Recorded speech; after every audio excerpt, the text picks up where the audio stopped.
انہوں نے سوہام سوامی کی کتاب کامن سینس میں بھی دلچسپی لی۔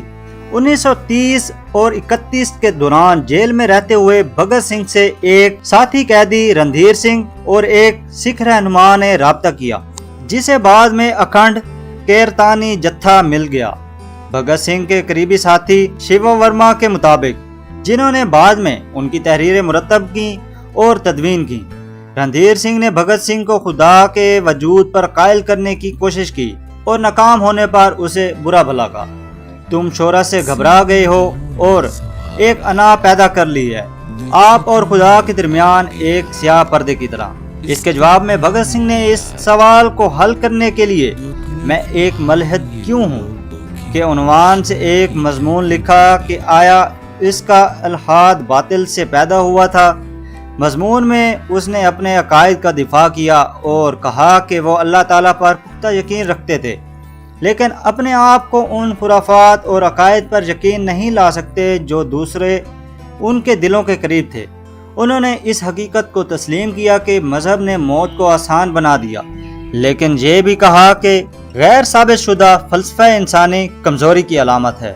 اس تناظر میں انہوں نے نوٹ کیا، جہاں تک خدا کی اصلیت کا تعلق ہے تو میرا یہ خیال ہے کہ انسان نے خدا کو اپنے تخیل میں اس وقت پیدا کیا جب اسے اپنی کمزوریوں، اپنی حدوں اور خامیوں کا احساس ہوا۔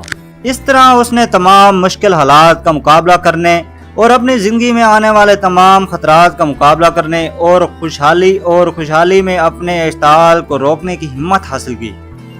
خدا نے اپنے عجیب و غریب قوانین اور والدین کی سخاوت کے ساتھ تخیل کے رنگ برنگے رنگوں سے رنگا ہوا تھا۔ جب اسے اس کے غصے اور اس کے قوانین کا بار بار پرچار کیا جاتا تھا تو اسے ایک روک ٹوک کے طور پر استعمال کیا جاتا تھا تاکہ انسان معاشرے کے لیے خطرہ نہ بن جائے۔ وہ غمزدہ روح کا رونا تھا، کیونکہ اس کے بارے میں خیال کیا جاتا تھا کہ وہ ماں باپ، بہن بھائی اور دوست کے طور پر کھڑا ہوتا ہے۔ جب مصیبت کے وقت آدمی اکیلا اور بے بس ہو جاتا ہے، وہ قادر مطلق تھا اور کچھ بھی کر سکتا تھا۔ خدا کا خیال مصیبت میں مبتلا آدمی کے لیے مددگار ہے۔ مضمون کے آخر میں بھگت سنگھ نے لکھا، آئیے دیکھتے ہیں میں کتنا ثابت قدم ہوں۔ میرے ایک دوست نے مجھ سے دعا مانگی۔ جب میرے الحاد کی خبر ہوئی تو اس نے کہا کہ جب تمہارے آخری دن آئیں گے تو تم ایمان لانے لگو گے۔ میں نے کہا، نہیں محترم، ایسا کبھی نہیں ہوگا۔ میں اسے تنزلی اور حوصلے کی پست کرنے عمل سمجھتا ہوں۔ قارئین اور دوستوں، کیا یہ باطل ہے؟ اگر یہ ہے تو میں اس کے لیے کھڑا ہوں۔ اس نے 8 اپریل 1929 کو مرکزی اسمبلی میں جو کتابچہ پھینکا، اس میں اس نے کہا، افراد کو مارنا آسان ہے لیکن آپ نظریات کو نہیں مار سکتے۔ عظیم سلطنتیں ٹوٹ پھوٹ کا شکار ہوئیں جبکہ نظریات بچ گئے۔ جیل میں رہتے ہوئے بھگت سنگھ اور دوسرے لوگوں نے لارڈ ارون کو ایک خط لکھا تھا جس میں انہوں نے جنگی قیدیوں کی طرح سلوک کرنے اور اس کے نتیجے میں فائرنگ سکواڈ کے ذریعے پھانسی دینے کا کہا تھا۔ بھگت سنگھ کے دوست پرن ناتھ مہتا نے ان کی پھانسی سے 3 دن پہلے 20 مارچ کو جیل میں ان سے معافی کے لیے خط کا مسودہ لکھا، لیکن اس نے اس پر دستخط کرنے سے انکار کر دیا۔ سبھاش چندر بوس نے کہا کہ بھگت سنگھ نوجوانوں میں نئی بیداری کی علامت بن گئے تھے۔ نہرو نے بھی اعتراف کیا کہ بھگت سنگھ کی مقبولیت ایک نئی قومی بیداری کا باعث بن رہی تھی۔ انہوں نے کہا، وہ ایک صاف ستھرا لڑاکا تھا جس نے کھلے میدان میں اپنے دشمن کا مقابلہ کیا۔ وہ ایک چنگاری کی طرح تھا جو تھوڑے ہی عرصے میں شعلہ بن گیا اور ایک سے پھیل گیا۔ ملک کے دوسرے سرے تک ہر طرف پھیلے ہوئے اندھیروں کو دور کرتا ہے۔ بھگت سنگھ کی پھانسی کے 4 سال بعد انٹیلیجنس بیورو کے ڈائریکٹر سر ولیمسن نے لکھا، ان کی تصویر ہر شہر اور بستی میں فروخت پر تھی اور ایک وقت کے لیے مقبولیت میں مسٹر گاندھی سے بھی زیادہ مقبول تھی۔ بھگت سنگھ آج تک ہندوستانی نقش نگاری میں ایک اہم شخصیت بنی ہوئی ہے، تاہم اس کی یادداشت زمرہ بندی سے انکار کرتی ہے اور مختلف گروہوں کے لیے مسائل پیش کرتی ہے جو اسے مناسب کرنے کی کوشش کر سکتے ہیں۔ پریتم سنگھ ایک پروفیسر ہیں جنہوں نے ہندوستان میں وفاقیت، قوم پرستی اور ترقی کے مطالعہ میں مہارت حاصل کی ہے۔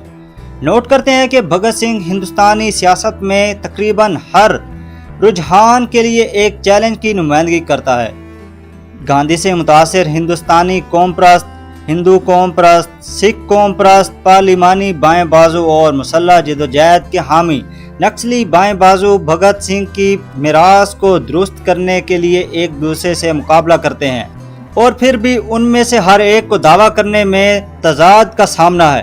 گاندھی سے متاثر ہندوستانی قوم پرستوں کو بھگت سنگھ کا تشدد کا سہارا مشکل لگتا ہے۔ ہندو اور سکھ قوم پرست اس کے الحاظ کو پریشان کن پاتے ہیں۔ بائیں بازو کے پارلیمانی اس کے خیالات اور اعمال کو نیکسلائٹس کے نقطہ نظر اور زیادہ قریب پاتے ہیں، اور نکسلیوں کو بھگت سنگھ کی انفرادی دہشت گردی پر تنقید نظر آتی ہے۔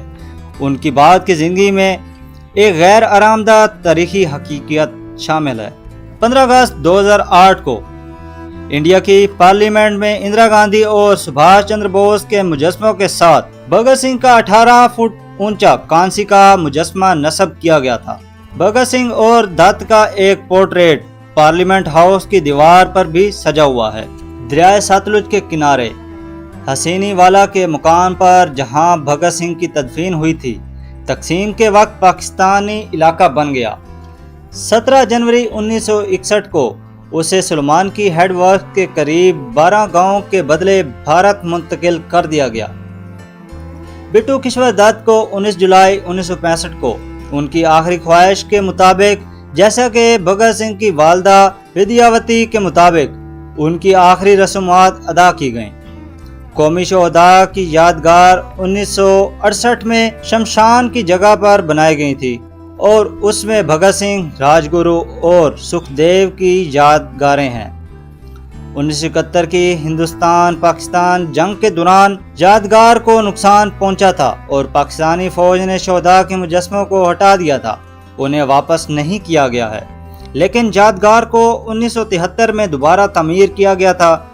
شہیدی میلہ، جو کہ پنجاب میں شہادت میلہ ہر سال 23 مارچ کو منعقد ہونے والی ایک تقریب ہے، جب لوگ قومی شہداء کی یادگار پر خراج عقیدت پیش کرتے ہیں۔ یہ دن بھارتی ریاست پنجاب بھر میں منایا جاتا ہے۔ شہید اعظم سردار بھگت سنگھ میوزیم ان کی 50ویں برسی پر ان کے آبائی گاؤں کھٹکر کلا میں کھولا گیا۔ نمائش میں بھگت سنگھ کی راکھ، خون میں بھیگی ریت اور خون آلودہ اخبار جس میں راکھ کو لپیٹا گیا تھا شامل ہیں۔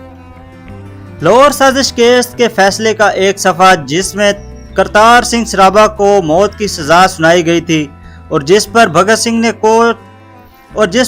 سنگھ نے کچھ نوٹ رکھے تھے، اس کے ساتھ ساتھ بھگت سنگھ کے دستخط کے ساتھ بھگوت گیتا کی ایک کاپی بھی دکھائی گئی تھی جو اسے دی گئی تھی۔ وہ لاہور جیل میں اور دیگر ذاتی سامان کے ساتھ شامل تھی۔ ہندوستان کے نوجوان اب بھی بھگت سنگھ سے زبردست تحریک حاصل کرتے ہیں۔ انہیں 2008 میں ہندوستانی میگزین انڈیا ٹوڈے کے ایک سروے میں سبھاش چندر بوس اور گاندھی سے آگے عظیم ترین ہندوستانی قرار دیا گیا تھا۔ ان کی پیدائش کی صدی کے دوران دانشوروں کے ایک گروپ نے ان کی اور ان کے نظریات کی یاد میں بھگت سنگھ سنستھان کے نام سے ایک ادارہ قائم کیا۔ ہندوستان کی پارلیمنٹ نے 23 مارچ 2001 اور 2005 کو بھگت سنگھ کی یاد میں خراج عقیدت پیش کیا اور خاموشی اختیار کی۔ یہ تھی بھگت سنگھ کی زندگی کی ایک مکمل ڈاکومنٹری، جو کہ اس سیریز کی آج کی یہ آخری ایپیسوڈ تھی۔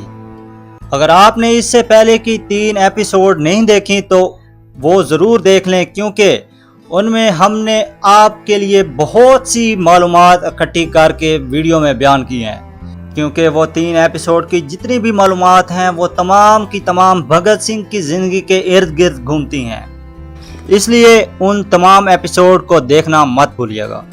اگر آپ اس طرح کی مزید ہسٹوریکل اور انفارمیٹو ویڈیوز دیکھنا چاہتے ہیں تو ہمارے یوٹیوب چینل ہسٹومینٹری کو اگر آپ نے ابھی تک سبسکرائب نہیں کیا تو سبسکرائب کر لیں اور بیل آئیکن کے بٹن کو پریس کر لیں، تاکہ اس طرح کی مزید ہسٹوریکل اور انفارمیٹو ویڈیوز آپ تک پہنچتی رہیں۔ آج کے لیے ہمیں اجازت دیجیے، اللہ حافظ۔